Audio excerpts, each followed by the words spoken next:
Deep underground, completely sealed behind massive steel and concrete blast doors, lies a forgotten void, a hidden subterranean world waiting in the dark.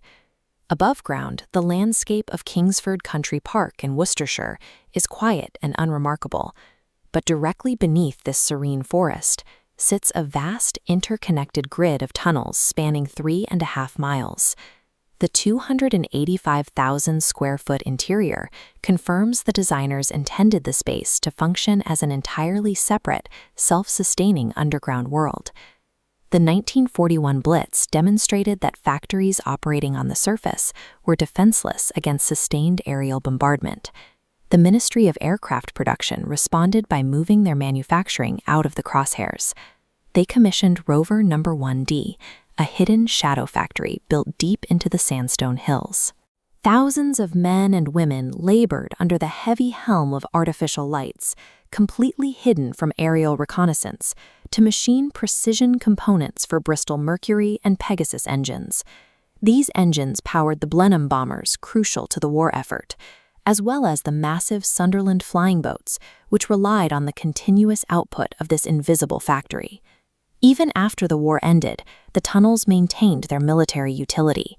By the late 1940s, the facility pivoted to manufacturing Rolls-Royce Meteor engines to supply heavy armored land vehicles.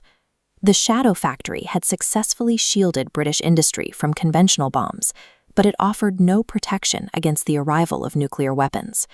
The threat of conventional explosives gave way to the prospect of World War III and total atomic annihilation. Between 1958 and 1961, the British government authorized a complete logistical overhaul. The manufacturing hub was converted into a top-secret regional seat of government, designated R.S.G. 9. Surviving nuclear fallout required heavy architectural upgrades.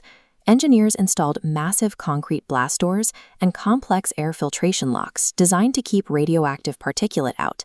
Inside, they built out the logistics necessary for long-term survival.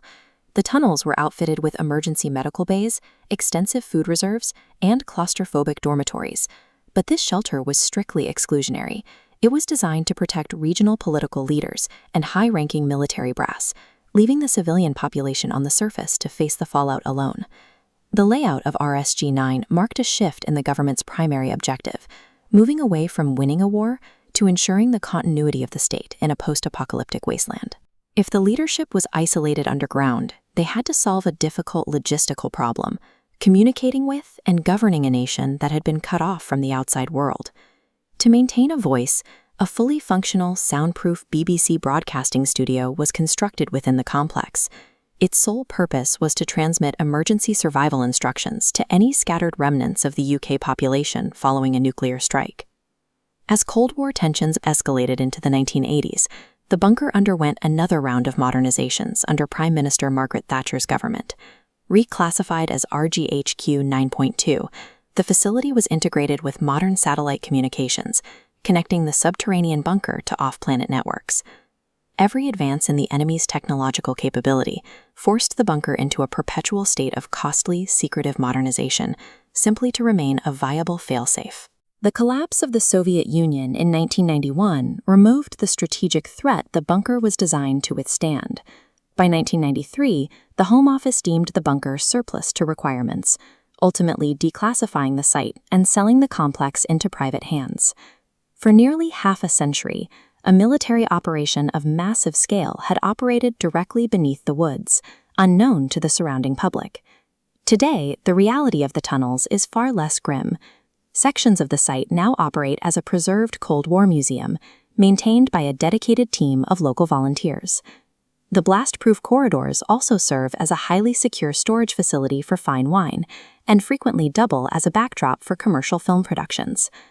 The Drakelow Tunnels evolved from a WW2 shadow factory into an apocalyptic command center. Today, the heavy concrete blast doors remain wide open, leaving a silent, subterranean time capsule of the Cold War.